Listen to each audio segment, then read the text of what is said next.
It's clear Asus is not messing around when it comes to the 2022 evolution of its high-end ROG gaming laptops. With the Strix G17's G733Z configuration as my first taste touting its masterful combination of NVIDIA's new, more powerful RTX 3070 Ti and Intel's Core i9-12900H that became very clear. With a 12th Gen Alder Lake chip on its side and a higher wattage GPU than some RTX 3080s we've spied in the wild, there's hardly an iota of competition for the price.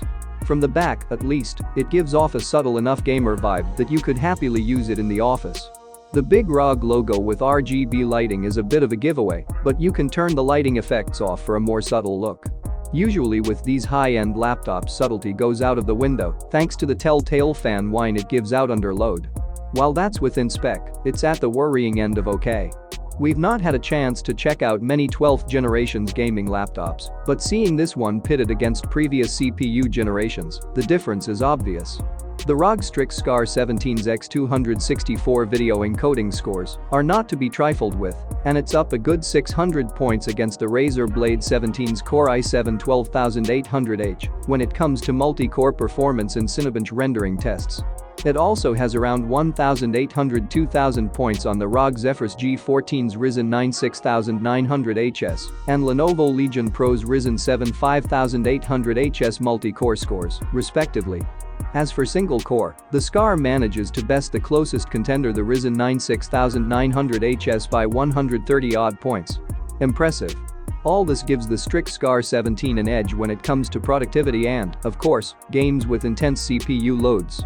And while that's not quite as impressive as the Blade's RTX 3080 Ti, that 150-watt RTX 3070 Ti really kicks butt. Even compared to some portable RTX 3080 SCUS, we've tested the MSI GS66 Stealth's 95W RTX 3080. For example, it's chugging out 167 FPS in F1 2020 and 113 FPS in Horizon Zero Dawn, proves that this is a gaming powerhouse.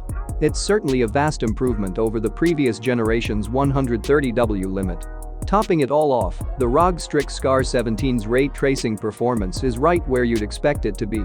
Sitting between the portable RTX 3080 Ti and RTX 3070 and miles above any AMD GPU config. Keep in mind that we tend to run our benchmarks on ultra graphics settings and at 1080p resolution for comparisons, so not the laptop's native 1440p.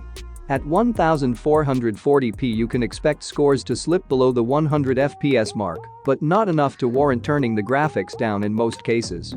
Importantly, all this power comes at a cost not only to the component's temperatures, but also to the battery life.